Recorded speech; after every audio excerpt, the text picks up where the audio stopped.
Hi, welcome to December's edition of Meet Our Contributors. My name is Paris. I work at Google.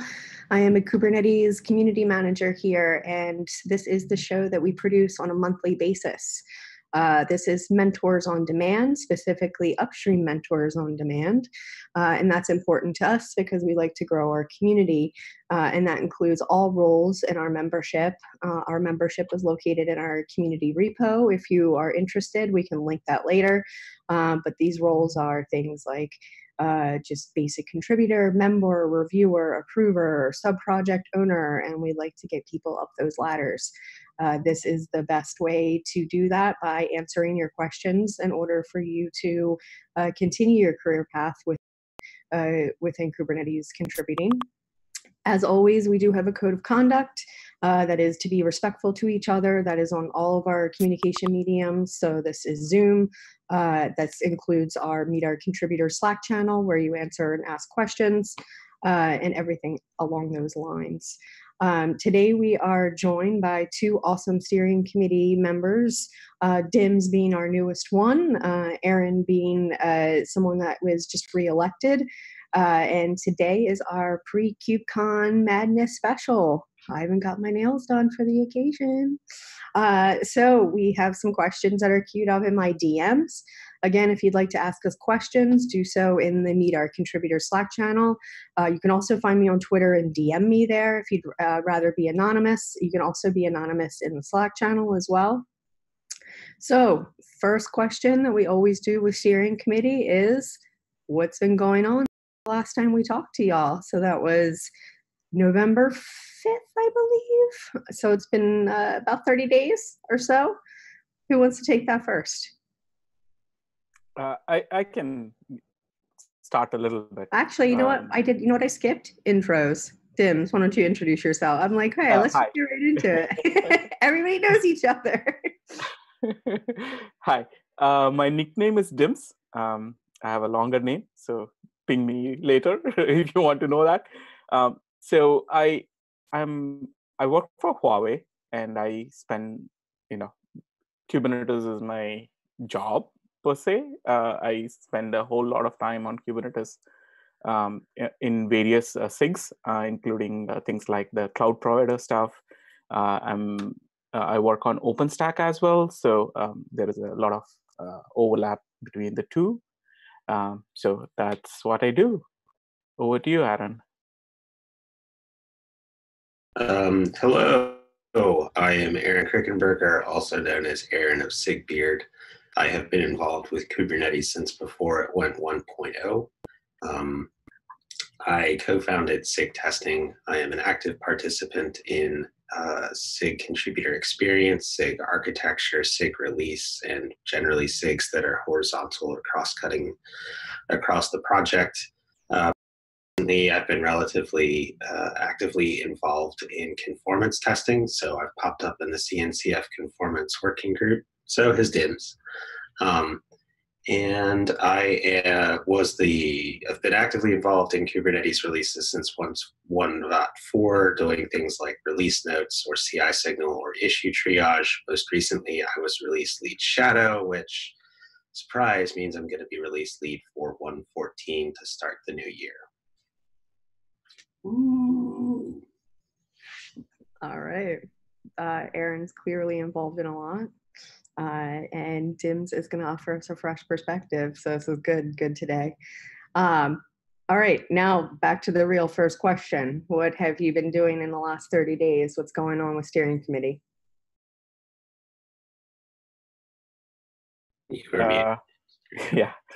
Sorry. So the main thing that we've been working on are the charters for the various SIG groups. That was the main focus. We've been trying to see if we could wrap it up by KubeCon, but I think we still have a few things left. So a charter is basically for each SIG, they write down what they would like to do and how they would like to do it, and who are the people and what are the processes, and how they're going to work as a team, what are the sub-projects and things like that. So we wanted each SIG to document what they do and how they want to do it. and that has been the primary focus. There have been a few other things as well that is always on, like there are issues around licenses that we worked on a little bit. We are probably going to start using some tools to publish information about what dependencies that we draw in and what licenses they fall under and things like that as well. Aaron, what else did we do? Thank you for giving me time to go look at our agenda. So actually review stuff, but you captured the bulk of it. I actually had scraped through our progress last week, getting ready for the meeting today. So SIG PM is basically the only SIG left to have yet to actually draft a charter, with the exception of cloud SIGs.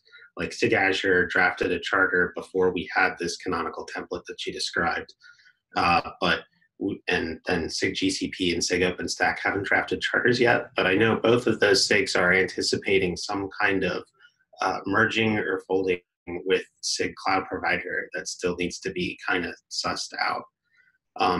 So we definitely focused on charters because we'd love to say at the contributor summit that, hey, we finally know what to do here. And we can start to better define those boundaries and how SIG should interact and see if all of that makes sense.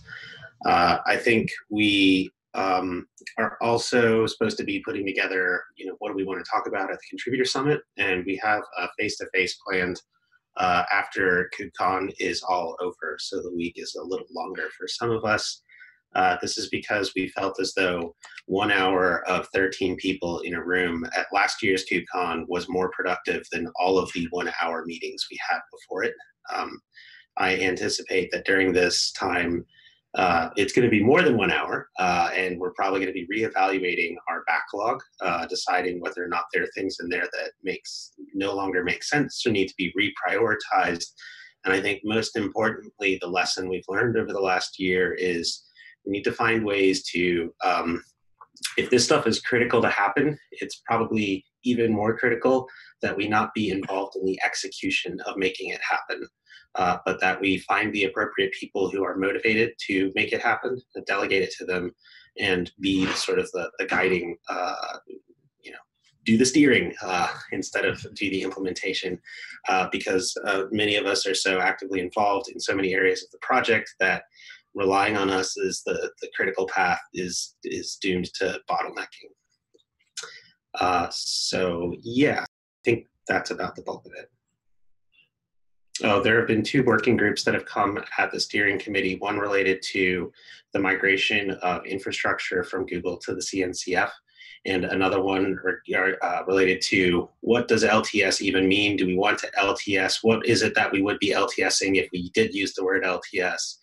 So on and so forth. The steering committee is involved in approving working groups. So I think both of those need another pass before they come to the steering committee, but those are headed in the right direction. And where can folks see your backlog one more time, just verbally?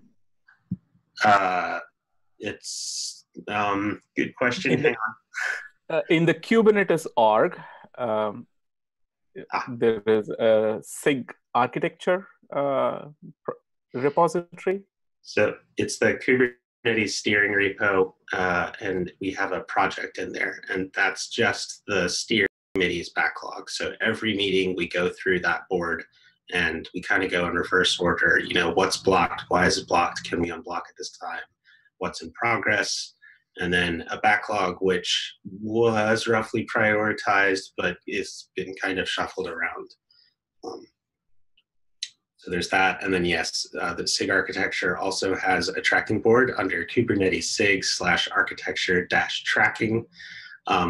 I guess we bring that up because the steering committee really shouldn't be involved in the technical decisions that guide the project. We are more of the opinion that SIG architecture should be the forum for those discussions. But if there is disagreement that cannot possibly be resolved within that SIG, the steering committee is the place for, like escalation of last resort. Right. So in general, it's we are pushing down the decision-making process to like the SIGs and the working groups, and the SIGs push it down to their sub-projects, and when things need to be bubbled back up, then they can be bubbled back up to the steering committee if there is issues around things, or things not happening. And then, so what's an escalation process look like? Or would look like, rather? I think we do have that documented, right, Aaron? There is we do have a mailing list that people can post to if it is a public question. There is also a private mailing list for escalation as well. Yeah, I would say in terms of an actual documented process, we've never really had to exercise that before. So it could be a learning experience for everybody involved.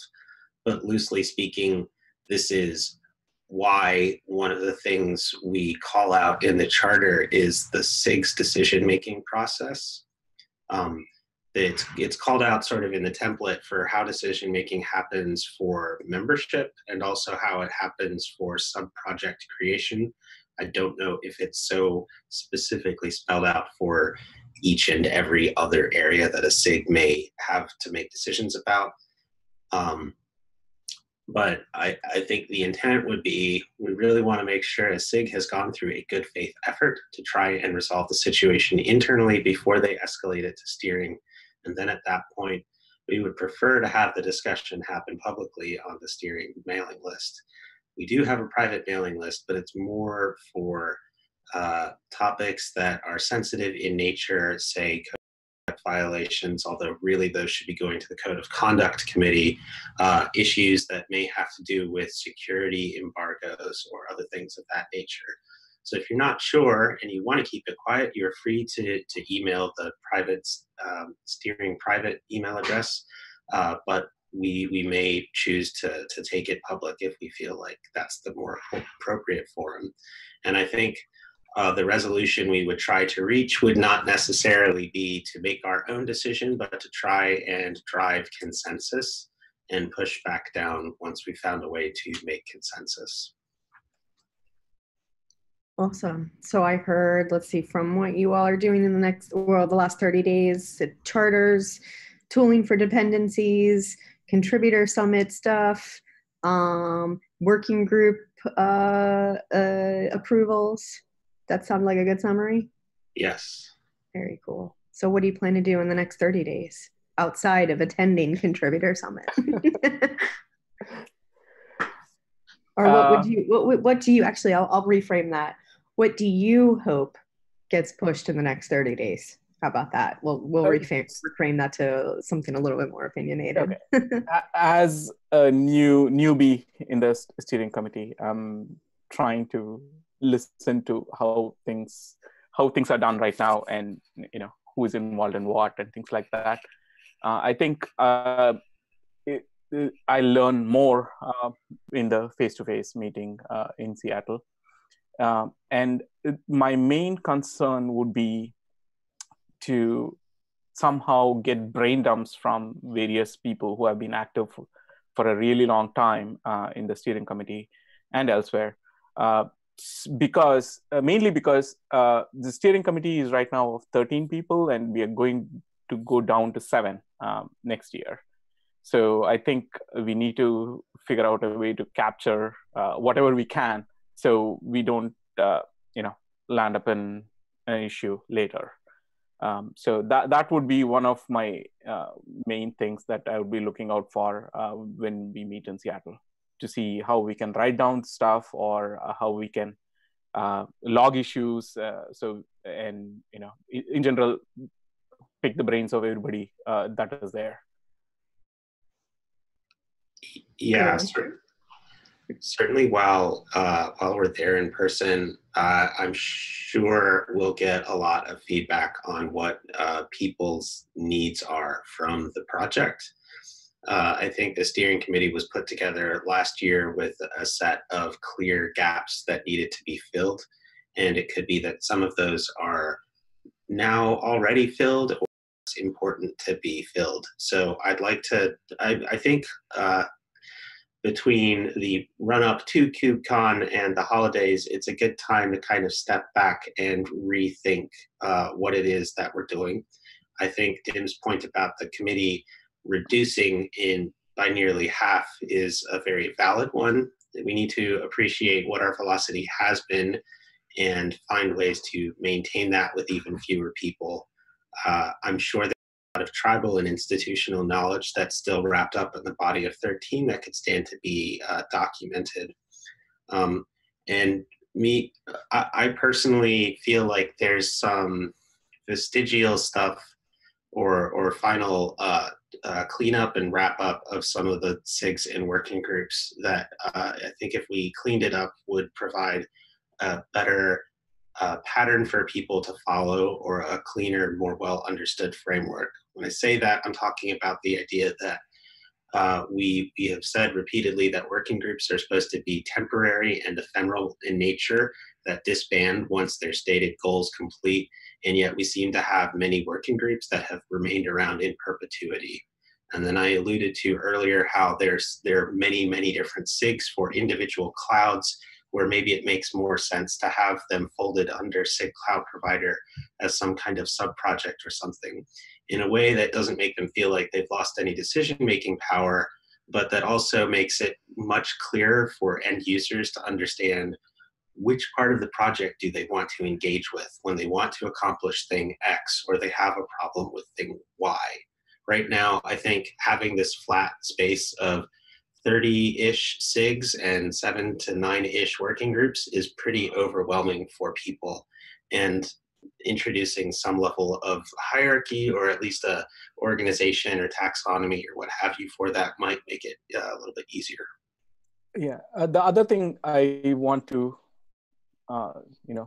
peek into is also the health of the different projects. There have been some concerns about some projects, either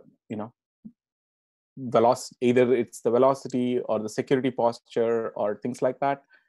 So I would like to, look into that as well. Since we are a mono repo, it's hard to actually see what everybody does as well.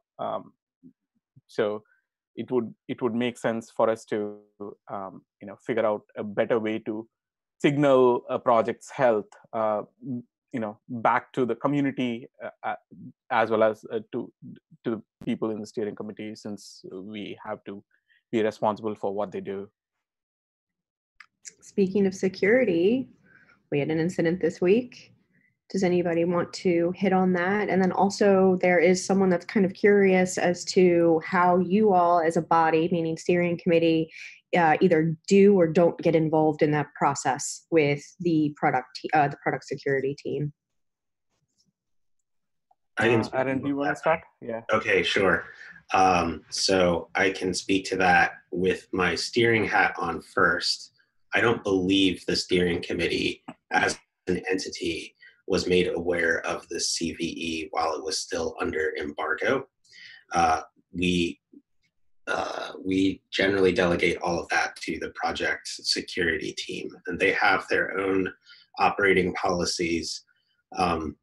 We're trying to decide whether or not team is the right word for that particular entity. Since this project has committees and SIGs and working groups, maybe we want to find a way to call them one of those things instead of this special one-off. They have some pretty good vetting policies to make sure that people of appropriate trust levels are in that team.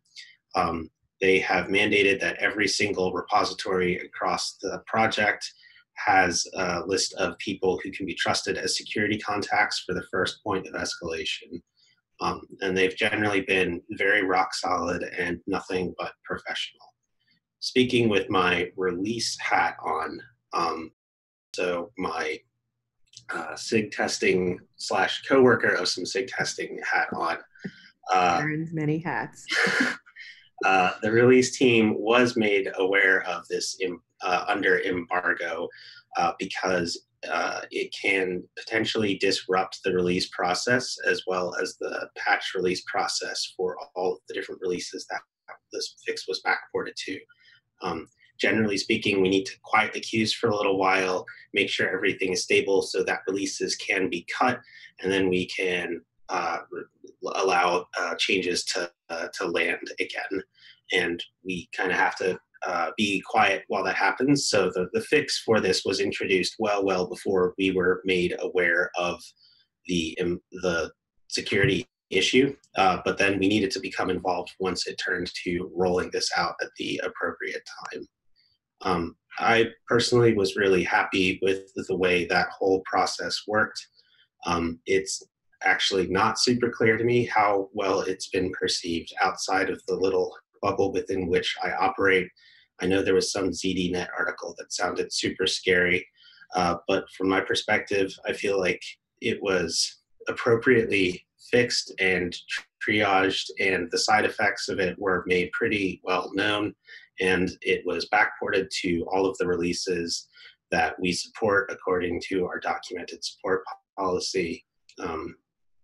So yeah, hopefully, Dims, do you have anything to fill in from there? Yeah, I wanted to bring up a couple of things here. One is, if you are in a company where you need to be aware of these things earlier because you are serving other customers who use your product, that kind of stuff, then there is a mailing list. We do have we have published a security release process. I threw that link onto the Meet Our Contributors channel. So please go take a look at that. It has information on how you would join one of these distributor private mailing lists for this kind of information. The other thing I would like to point out is there is still active discussion going on in a few of our GitHub issues, especially people worried about exactly what this means. What do they need to switch off? How do they figure out from the logs? How do they look at their own environment and see if they are vulnerable or not? So things like that. There are several issues, and Jordan is actually documenting quite a bit of stuff. Let me get you the issue number. It's 71671. So please go look at that issue and hang on, no, not that one. Let me find out the correct one. Okay, it is, let's see if this is the right one, 71411. Yeah, that's the one. So this morning, Jordan added a simple kubectl command, which will tell you whether you are running any of the aggregated API servers. And if you are, then you are definitely vulnerable. Even if you're not running one of those services, there is another RBAC related stuff, which is documented in 71411. So please go read that. And if you are still confused, then come to the Kubernetes Slack. There is a Kubernetes-security channel. Come talk to us there. Hope that helps. Back to you, Paris. That's good. And it looks like Brendan actually just joined us as well. I'll let him get settled in, and we can do a quick intro for Brendan and get him in the loop here. All right.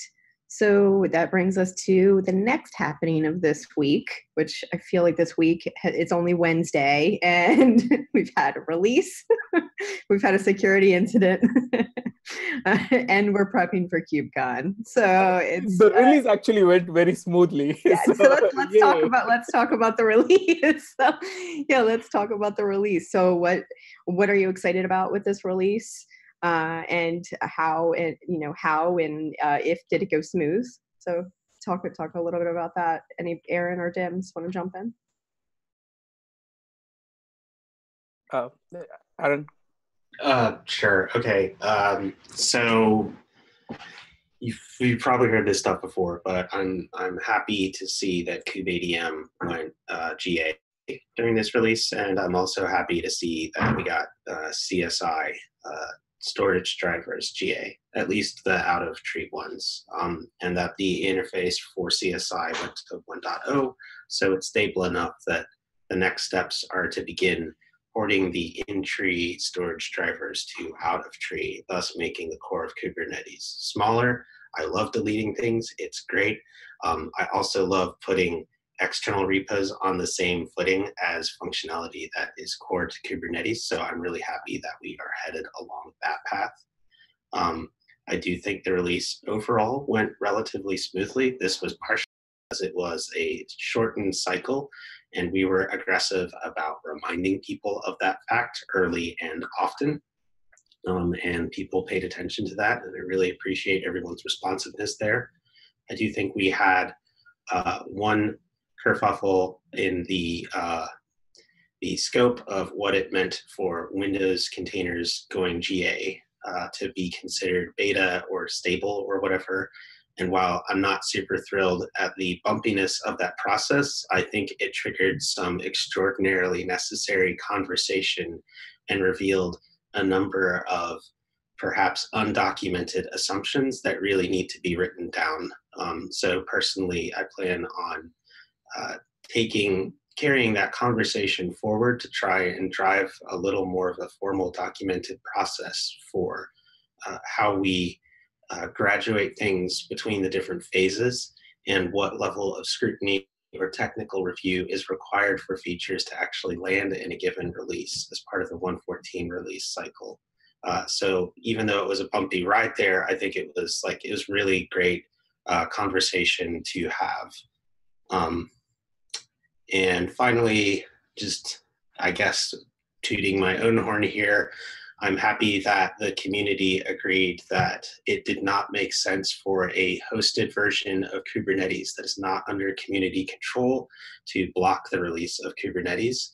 And so we collectively agreed that while it may be useful signal to see how Kubernetes is running on GKE, it's not something that should block the open source version of Kubernetes from going out the door.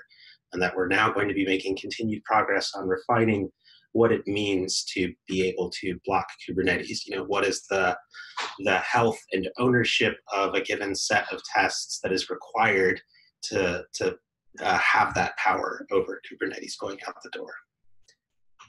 Any comments on that, James? Yeah, the only other notable stuff you missed was the core DNS one. We've been marching towards core DNS being the default DNS server for Kubernetes. I think that finally wrapped up. We had a few hiccups in 1.12, but then everything got wrapped up in 1.13. And please use core DNS, switch over from kubedns if you haven't already, and start using that.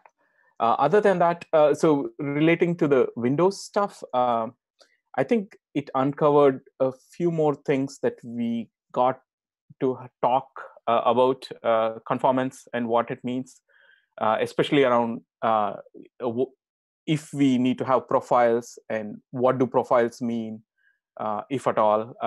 So that is another one of the tough conversations we are going to have in Seattle. I believe there is a meeting on Thursday. If you're interested, please show up. We're going to talk about the current state of the performance, where are we standing in terms of coverage of the APIs, and what do we need to do to improve conformance? How do we increase conformance for lockdown scenarios where privilege is not allowed, for example, or Windows for that matter, and how do we bring all those aspects into the conformance testing while still preserving the importance of conformance right now, because we have to be able. That's the only yardstick that we have right now, and we have so many distributions and so many hosted versions of Kubernetes. It would be hard. Conformance is the only thing that is standing between us and chaos at this point. So we need to strengthen what we do there. And then Brendan, did you have anything to add about maybe what you're excited about this release, and or what you've learned from this release? Well, yeah, I mean, I would sort of second the discussion about Windows. I think it goes to show for anyone who's ever been frustrated by how the Kubernetes process works, I think that the Windows thing shows that effectively everybody, no matter how involved in the project you are, can get seriously frustrated by how the process works. And we try and learn and make these things better. And so I guess that's the most important thing is every time you feel frustrated, make sure that somebody is learning from what you're frustrated by. And I know Paris does a lot of work in the contributor experience and others to make it better. So that's all I would say is that like we are all sort of trying to do a continuous improvement here, and we uncover generally whenever there are these things that happen, we uncover a lot of places where we had assumptions and we didn't write something down, and it turns out that different people's assumptions were different. And so that's always good to learn and clarify. So I'm excited to see the work that we're going to do there. And I do think there are some interesting conversations that we had deferred that we realized we couldn't defer anymore around profiles and things like that. Yeah, so that's about all I had. Yeah, and it's really hard on the people. Sorry, go ahead. Yeah. I am just saying that it is really hard on the people who are working, day in and day out on the Windows side to hear different, input from different people at different times of the process, and then say, "Oh my God!" Every time I talk to someone, they tell me something new. Yeah. I think one of the challenges we face in the project in general is there's a lot of goalpost moving that happens because there's a lot of people who care but are busy, and they come in at different times. And I think that's been a problem forever. And I don't know that we've ever really effectively solved it. But that's probably something that we should think about is how do we avoid giving everybody a sense that the goalposts to keep moving. And one other thing I want to clarify about what Aaron said, concretely what we're moving towards is a world where effectively if you can't reproduce it, it can't block a Kubernetes release. So we want to really be in a world where anybody in the community can, if they have a bug, can reproduce it and fix it, so that you can't be in a situation where you have a PR that you really want to merge, but you can't reproduce the bug that's in GKE or AKS or whatever it happens to be because you don't have access to that infrastructure. So I think that's a really important milestone for the project. Similar, I think, actually to the work that we're doing, and DIMS is heavily involved here in lifting all the Kubernetes infrastructure to be things that are totally community and CNCF controlled. So those are important milestones, basically breaking down barriers to anybody helping out with the project. All right, my DMs are lighting up with questions. One of the contributors would like to know what's something that the average contributor, meaning somebody that's not necessarily in an owner's file, but they're still, maybe casually or a little bit more than casually contributing at this point. What do they need to know about the steering committee? And in the same breath, what do they really need to know? What are some takeaways that they need to know about our governance model that's important to them as this type of contributor? Or like, what's something that you wish other, casual contributors knew about the steering committee and or our governance model that you think they don't already? I guess I would say, hopefully you don't know, you never know that we exist. Like if we're doing our jobs right, we should be unnoticeable. Oh, right, but then you should always aspire to join us, right? So. Well, I don't know. I mean, I think it can be a pretty big commitment. Yeah. So I don't know necessarily that I want to tell every community member that they should aspire to, I think it's great if you have a community member who mostly uses Kubernetes and contributes, an hour every month or 2 hours every month. I think that's great. So I wouldn't say we want to make sure that it's possible, obviously, but I don't know that we want to drive everybody there.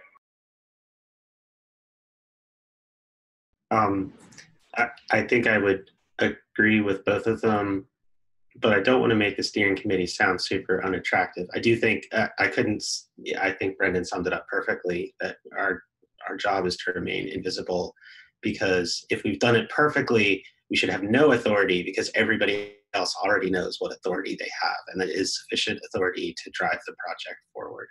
I think the biggest challenge that we face is deciding when it is more appropriate to take the pragmatic solution to solve today's instance of the problem versus trying to defend against inappropriate any instances of the class of the problem, right? Too often we can be prone to bike shedding or future tripping, thinking like, what happens if people misinterpret this or feel that they can distort or contort this? And I think it's important to recognize the project is very iterative, and so we have to. But it is also a sufficiently large project with enough contributors that sometimes it is appropriate to be thorough and thoughtful and consider what things would be appropriate to set in stone. Yeah, and I think that's a good point. And it's like it's kind of maybe a little too flippant saying we shouldn't know that we exist. I do think that there's a role for thinking about the future. And so like I think the steering committee is sort of uniquely positioned to think about problems for the project writ large, or to think about things that aren't necessarily pressing problems now, but we could tell will be problems in 9 months. So, you know, just as a concrete example, the Node.js dependency stuff really freaks me out. Right? We're now responsible for building and shipping these binaries that people put on mission critical machines all over the world. I think we need to be careful with that responsibility. And I think we should do more there. We need to do more there. So that's the kind of stuff I think as a steering committee we start to think about. And then hopefully we figure out who the right people are to delegate to. Right. So the other thing that I would add here is you need to know who the current set of 13 people are. So if there is ever any issue, you can at least approach some of us. So you should at least know who you have elected to the body, since this is an elected position. So and please make sure that you can vote in the next election, and make sure that you're eligible to vote, because there's a criteria for getting a vote as well. Or one more comment from Aaron, and then we're going to wrap this and go to the next. Okay, I was just going to unpack the Node.js dependency thing, because I've seen, Brendan, I've heard you use that shorthand a couple times. I'm not sure if everybody knows what that implies. There was a malicious actor who patched in sort of a backdoor to some random Node.js library, and then they sometime later they removed it. And so if you went to look at the repo, you didn't notice that there was a backdoor there. But there were many people who had a specific version of a Node.js dependency pulled into their tree that did have that backdoor. So basically, as a project, we need to take full responsibility for a thorough audit and review of every single third-party dependency, sensitive or not, that we end up pulling into the Kubernetes code base. And so this is why it's really important that we're starting kind of from the licensing perspective. Is the appropriate license involved in all of our dependencies? But then we need to further really consider what's the appropriate level of review necessary to pull in updates to our dependencies. We've often encountered times where people will update a dependency in vendor just because, like, there's a newer version out there, let's update to the latest version.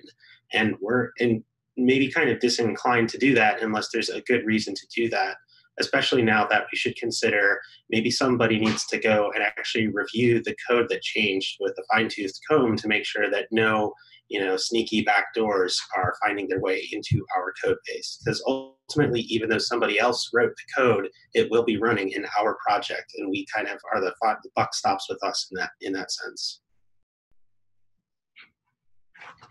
Awesome. Right. Let me add one more. All right. So we had this major discussion about can we blindly ask people to submit dependency updates? And then we went back and forth in several issues and PRs, and then we ended up writing down a list of things that needs to happen for a dependency to be updated. So, for example, we said that is it changing stuff to make it better?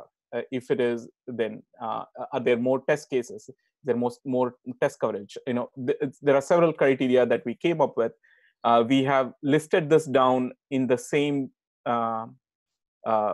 same place where we have the instructions for updating the dependencies.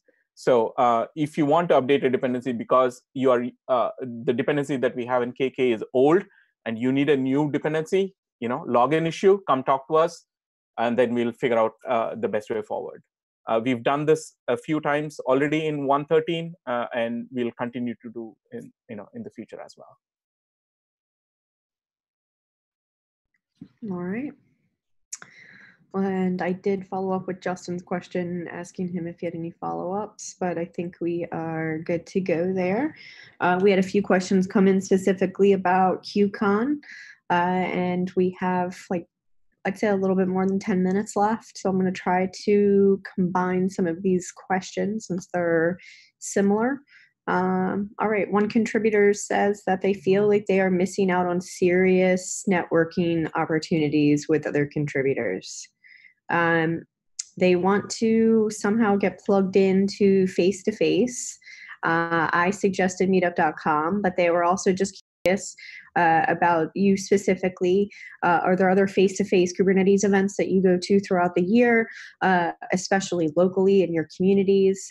And can you talk a little bit about the other opportunities that you see for face-to-face meetings with contributors?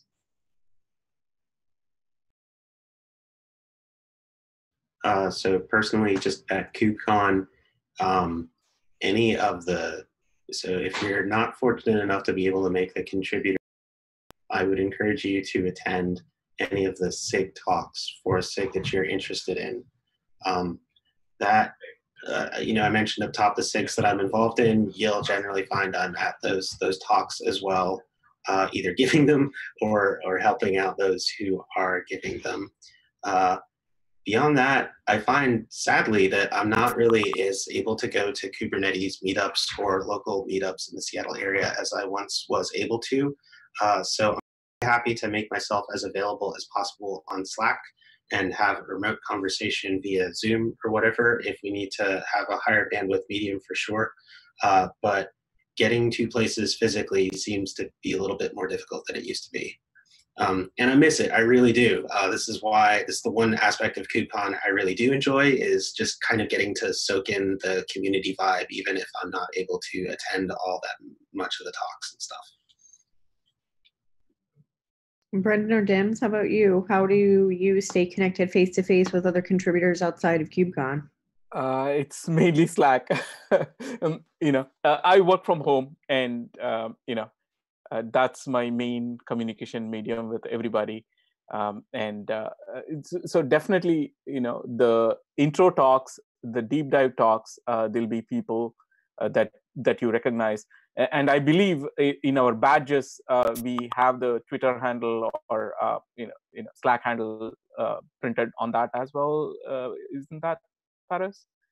So the hardest part is to figure out from the Slack handle who you really are. Aaron I knew as PiffXP long time before I knew him as Aaron. So that is the harder part of trying to find people at KubeCon and trying to say hi to them. If we can figure out a way to make that process easier, we should try to do that as well. But yeah, definitely local meetups are important as well. But the thing that is different with us is we do have the weekly meetings, which are on video. So all of them are on video. So you should drop by the meetings, and even if you're the fly on the wall for some time, so you should definitely do that. Yes, Zoom is a major artery of the Kubernetes contributor family. Brendan, what about you? How do you stay connected face-to-face with other contributors outside of the KubeCon circuit? Well, I mean, I go to a lot of, I end up speaking at a lot of conferences, so I see people, at HashiConf or other places like that. Meetups are great too. I mean, I would second Aaron that I don't get to as many as I wish, but I think I'm probably not that interesting to talk to anyway. So I think meeting the other people who are out there doing it in the community, meetups are a great place for that. And I would say at this point, practically every big city that exists has a Docker or Kubernetes or both meetup. I'm actually also kind of partial to DevOps days. it varies, but it moves around the country, and I found it to be a pretty interesting practitioner place to meet people who are actually doing stuff, which is the most interesting part, I think, to learn like what people are actually doing in the real world. Yeah, definite plug days. I do like that series. I like anything that's grassrooty feel and local and driven by local folks. So shouts to the DevOps Days folks for doing what you do. That's good stuff. Paris, I yeah. do have to mention that we have country-specific and location-specific Slack channels. That is the best place where you can find people in your own time zone. So there, for example, the C and Dev is for China, and I and Dev is for the India folks, and try to find people and exchange tips, trade, PRs, issues, whatnot. So please do that as well. I did read last night that half of Slack's traffic actually comes out of the United States. I did not know that. I thought that was would be a higher percentage number for the United States, to be honest. But that's great news. That means that more folks are going to be able to get plugged into our ecosystem. If you cannot get plugged in, though, for instance, if Slack is a wall for you, and you cannot get plugged into that network, we do have discussed Kubernetes.io. It's a very similar feel, except it's forums. There's a lot more user conversation than contributors, but start it. That's how we get it, is if you start it. So let's see, next question. I think most of these questions are, how can folks meet you at KubeCon, to be honest. That's, I think, the TLDR there. So what's one session that's not your own? And it's not at the contributor summit or on the maintainers track, but what's one session that you are super amped about as a contributor?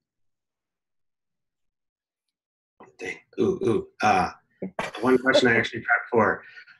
Behind your PR, how Kubernetes uses Kubernetes to run Kubernetes CI by Senlu and Benjamin Elder. It is Tuesday at 11:40 a.m. Why, yes, that is a SIG testing talk with SIG testing people. Yes, but those fit into the guidelines. Yeah, but it's on the CI/CD track, not the maintainers track. So fair. Yeah. We'll let it go this time. Dims, what about you?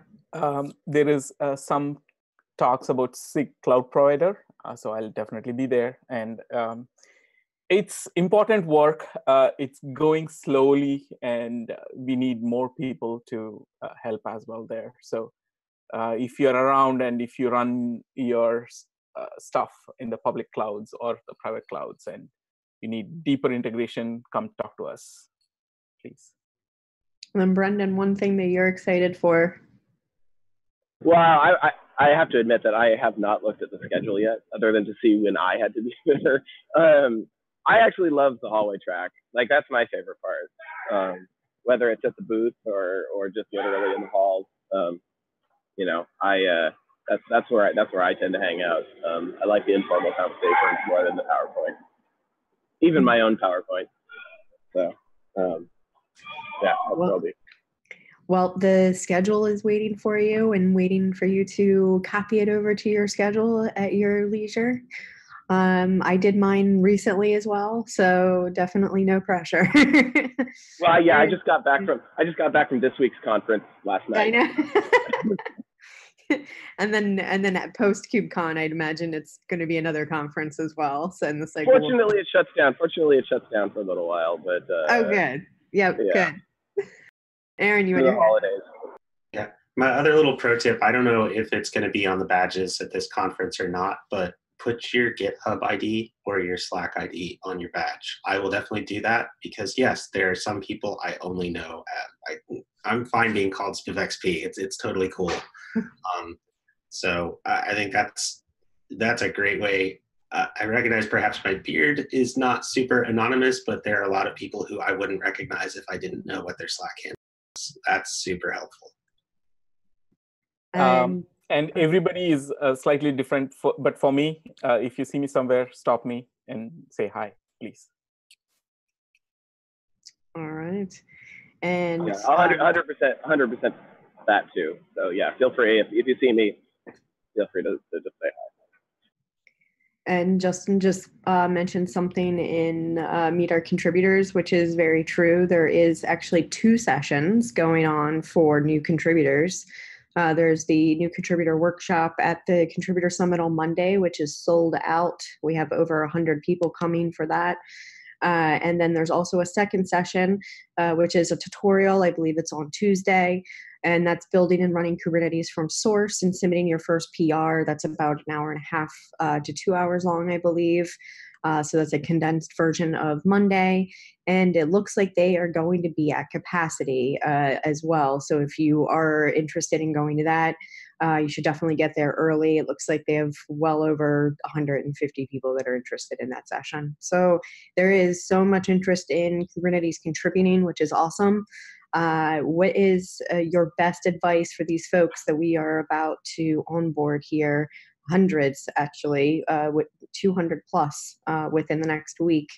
If you are a first-time contributor today, what are 1 to less than a handful of things that you think that they should either be plugged into or reading about or communicating with? What are some of those tips that you can give these folks that we're about to onboard? My first tip is don't forget the non-core repos. Okay, there's a lot of work that happens not in the core Kubernetes,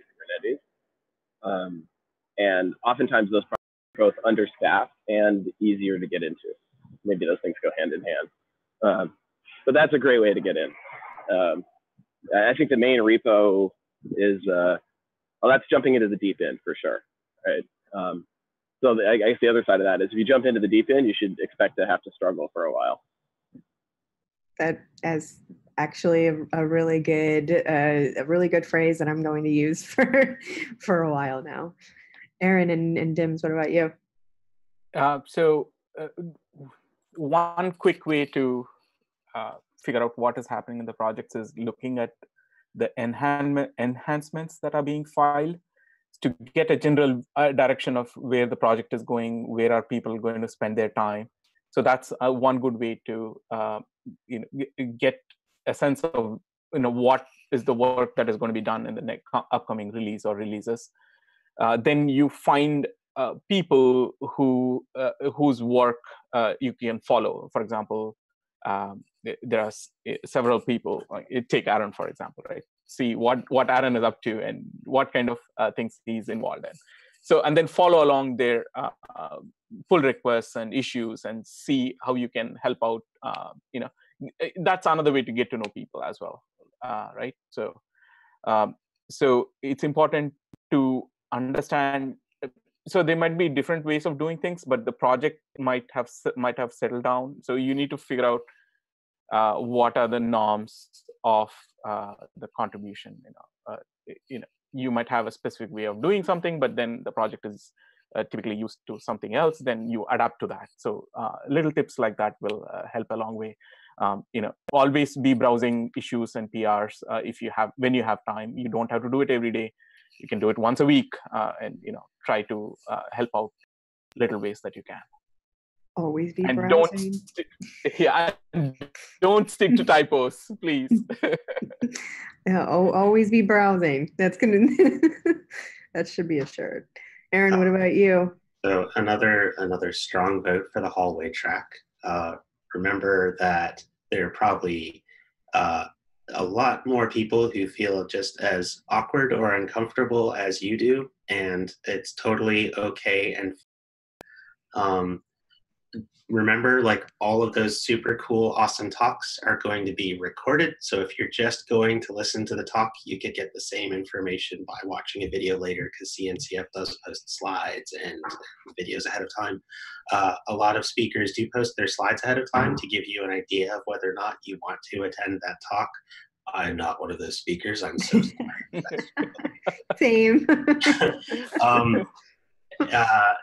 And I think, like, the maintainers track, though, so those SIGs are probably worth attending, because you will find contributors there who you might not ordinarily get to meet face to face. And so if you do know ahead of time which SIG you are interested in or which kind of work you are interested in, going to those tracks will probably be a lot more fruitful in terms of starting you off on the hallway track.